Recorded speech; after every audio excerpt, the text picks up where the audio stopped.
Welcome to Double Vision. This is a new series that I started thinking about a while ago. The idea is simple. A friend and I both shoot a roll of film, we rewind and send the film to each other. Then we shoot it blind and share the results with you. It's inspired by the vid Andrew and Denae made with Denae, so go check that one out, link is in the description below. For this first episode, I am thrilled to share the space with my friend Sierra. She goes by srad on YouTube and she is a wonderfully talented and inspiring film photographer. She also makes humorous, cozy, and very honest videos. I really enjoy her work, so please go check her out.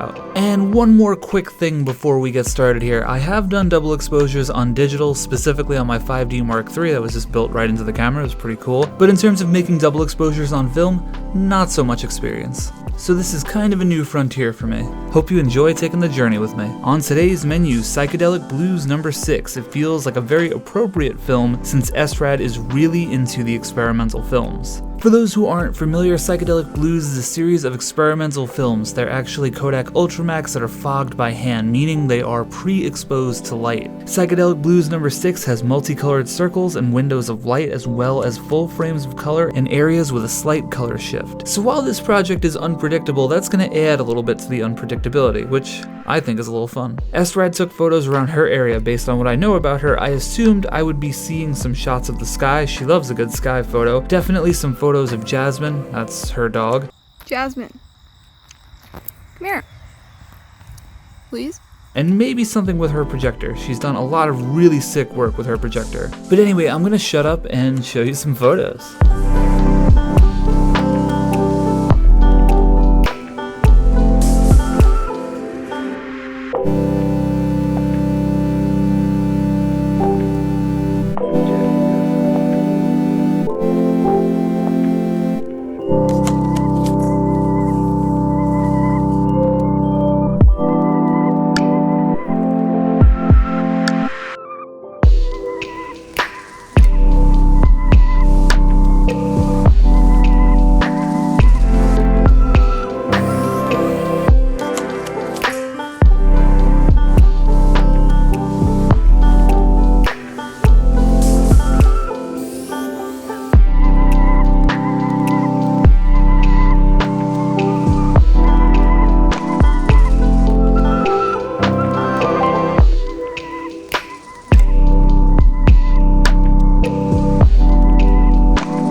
Right off the bat, there are some photos that I really love from this set. There's definitely a few duds, I'm not gonna lie about that, but there's some shots that I really dig. And there's also some really interesting coincidences and strokes of luck in there. With the unpredictability of the film swap, along with the unpredictability of the Psychedelic Blues film, it's kind of crazy to think that the circles ended up right around Tree's face in a couple of the shots. That kind of really... that really blew my mind. I'm also happy to report that I was pretty on the money in terms of my predictions of what Sierra was gonna shoot. It's almost like she has a styler or something. She did get a couple shots of pumpkins which were very appropriate for spooky season. Good thing we both took forever to edit these videos and now it is not spooky season anymore. And I know we didn't do the best job with those frame lines, they're a little bit off. I did do the marker thing, but maybe I did it wrong? Who knows? And for any of you who may be curious, I was shooting on the Pentax K1000, she was shooting on the Canon AE1 Program. A lesson I learned from this roll is I think I need to make sure that I take the photos of the humans first, and then send those to people, because I don't know about you, but I really like double exposures that look like this. And quite simply, I did the order kinda backwards on these. I know, I did the old milk, then cereal, then bowl. Hashtag relatable. I particularly like this shot because it makes me think of the movie Midsummer, and I'm about to give a spoiler, so if you don't want to hear a spoiler, go to this time code. Okay, 3, 2, 1. It makes me think of that scene in Midsummer where you see the dead sister's face in the trees. The movie has like hidden stuff like that all throughout. If you didn't notice your first watch it again. That shit really messes me up.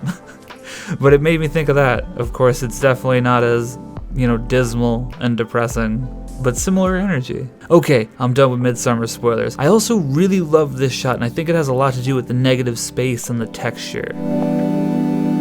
Well guys, I hope you enjoyed the very first episode of Double Vision. I think I'm going to keep these episodes a little shorter than normal. I know this might not be everybody's cup of tea, it's a little unpredictable, it's a little experimental, but I really enjoy doing it, so I'm going to keep making them. I really enjoy it because I've made friends all over the place, but most of them aren't particularly close to me, so in a way, this brings our worlds closer together, which is really awesome.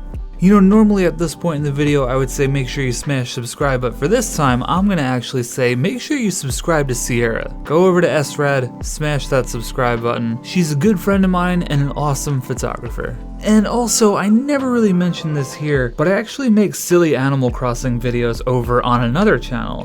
There is a point to this. Sierra actually helps me out on those videos too. She does some voice acting in those. Oh man, maybe you're the Oracle. So if any of that sounds interesting to you, head on over to Sweet Lou Gaming. Alright guys, before we head on out of here, we gotta do the weekly feature, and this is the second video this week, so 2 weekly features. So oh my god, whose channel is this, am I right? The theme was, of course, double exposures, and this week I'm gonna award it to J. Chris. This photo has a lot of layers to it, and I really enjoy looking at it and trying to see all the details in there. Alright guys, that's all I got for you. I'll see you in the next one. Bye bye! And will you tell all your friends to smash the subscribe button? Today was all they were thinking. Today was all they were thinking. Let's go! Sweet little doggy.